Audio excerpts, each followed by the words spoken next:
बूढ़े मिश्रा जी ने इंसानी हड्डियां आटे की चक्की में फेंकी। हड्डियां तुरंत पाउडर में बदल गईं। जब कोई ध्यान नहीं दे रहा था, उन्होंने पूरी एक बोरी हड्डियां मशीन में डाल दी। जैसे ही जुर्म के सबूत सफेद आटे में मिल गए, उन्हें थोड़ा सुकून मिला। लेकिन बस कुछ दिन बाद ही पुलिस उनके दरवाजे पर आ धमकी। पता चला कि जो आदमी गायब हुआ था, उसे आखिरी बार मिश्रा जी के साथ देखा गया था। इंटरोगेशन के दौरान मिश्रा जी बिल्कुल शांत रहे। बोले उन्हें कुछ नहीं पता, लेकिन उनकी बीवी का बर्ताव पुलिस को थोड़ा अजीब लगा। पुलिस के जाने के बाद बीवी अब और ज्यादा गिल्ट सह नहीं पाई। उसने कहा कि भले ही वो आदमी बहुत घटिया इंसान था, पर उसे सजा देने का हक उनका नहीं था। उसे लगने लगा कि उसका पति अब इंसान नहीं, एक राक्षस बन चुका है। ये सुनते ही मिश्रा जी सोच में पड़ गए। अगले दिन वो खुद पुलिस स्टेशन पहुंचे और सब कुछ कबूल कर लिया। लेकिन जो पुलिस वाला ड्यूटी पर था, उसे यकीन ही नहीं हुआ। वो मिश्रा जी को अच्छे से जानता था और जानता था कि वो ऐसा कर ही नहीं सकते। असल में मिश्रा जी एक रिटायर्ड टीचर थे। अपने बेटे को अमेरिका पढ़ने भेजने के लिए उन्होंने अपनी सारी सेविंग्स खर्च कर दी थी और ऊपर से एक बड़ा लोन भी ले लिया था। आखिरकार उन्होंने किसी तरह अपने बेटे को अमेरिका भेज दिया, लेकिन बेटा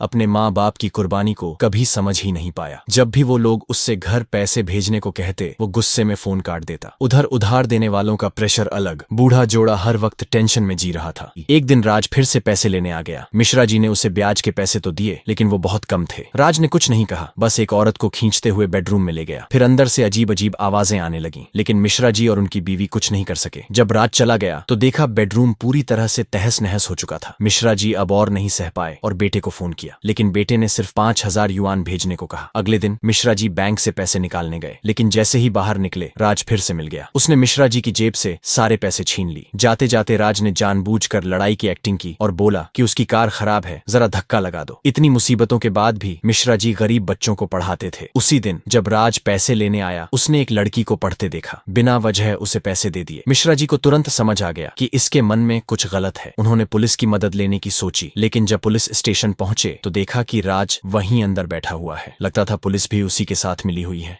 मिश्रा जी को समझ आ गया कि पुलिस से कोई उम्मीद नहीं, और वही हुआ। उसी रात राज फिर से आ धमका। इस बार उसने धमकी दी कि वो उस छोटी लड़की को उसके पास लेकर आए। मिश्रा जी समझ गए कि राज क्या चाहता है, लेकिन वो लड़की सिर्फ 12 साल की थी। वो ऐसा कभी नहीं होने देंगे। मिश्रा जी किचन में गए और एक स्क्रू ड्राइवर उठा लिया।